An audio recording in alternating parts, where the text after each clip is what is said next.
on the spot boleh bagi balik lah. Tapi itu yang cadangan dia lah. Kami belum setuju lagi tentang apa yang dia cadangkan.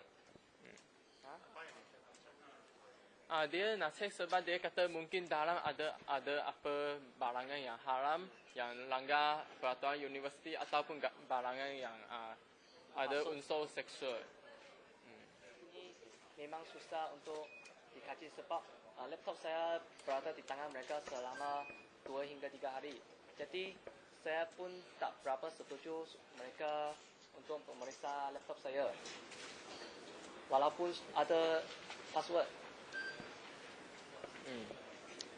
Kawan saya pun bilang, seluruh bilik kena di soal siasat. Jadi pun saya tunggu sampai giliran saya masuk seorang diri sebab mereka mau tanya satu-satu. Jadi saya pun masuk bilik itu, mereka pun start tanya lah. You mau belajar ke politik? Saya pun terkejut, apa masalah berlaku? Kemudian mereka pun menunjukkan shape yang kertas lah, shape kertas rectangular itu. Ini, saya pun masih blur. Apa tu? Mereka pun marah. You ini jangan pandai-pandai tipu lah. You tahu kamu tentang risalah, you masih tak tahu ah. Saya pun tanya, apa berkenaan tentang risalah tu?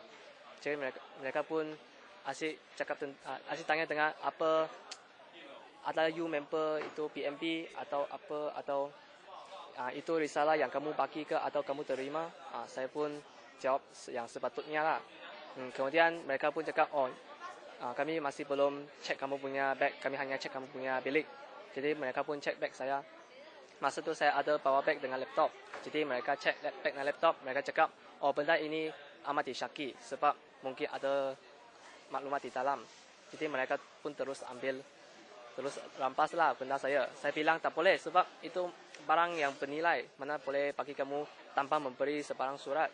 Mereka pun marah, cakap, ini kami hanya ikut prosedur, you jangan banyak cakap.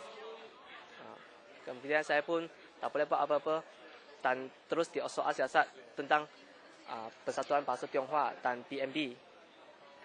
Mereka asyik cakap lah, itu PMB dengan Bahasa Tionghoa ialah haram punya. UPM tak ada persatuan yang begini. Jadi kalau kamu masih mau tinggal di college, baik kamu belajar bagus-bagus, jangan campur dengan politik. Saya pun tak boleh jawab apa-apa lah sebab masa itu saya sangat risau saya punya harta. Lepas itu kami pun juga ada berunding. Mereka setuju bagi satu surat yang ini. Tapi mereka hanya bagi saya satu orang pergi dalam bilik itu untuk ambil surat itu.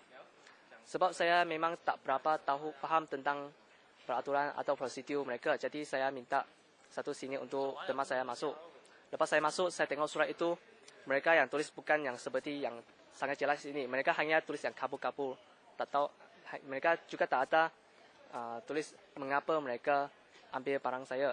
Jadi saya pun tak terima surat tu lah. Tapi lepas tu mereka kan pun tak bagi saya keluar sebab mereka sudah block pintu itu. Tapi saya akhirnya berjaya keluar lah. Lepas tu pihak polis pun nampaknya sudah pun mula marah lah. Mereka bilang, orang suruh kamu bagi surat sajalah. Jadi mereka pun akhirnya pun janji tunggu sekejap, mereka akan keluar surat yang lebih komplit lagi untuk bagi saya. Tapi kami tunggu sangat lama, hingga 20 minit begitu. Mereka masih tak mau keluar sebab mereka pun tutup pintu, tak tahu mereka buat apa di dalam. Jadi mereka pun tak tahu buat apa lah. Kami pun bercadang, okey, kami pergi ke balai polis untuk melaporkan polis. Masa ke balai polis, pihak polis pun cakap, tadi pihak sekolah pun sudah ada call kami. Mereka janji akan bagi balik pada hari Isnin, iaitu hari ini. Jadi kami tidak dibenarkan untuk melaporkan polis lah. Hanya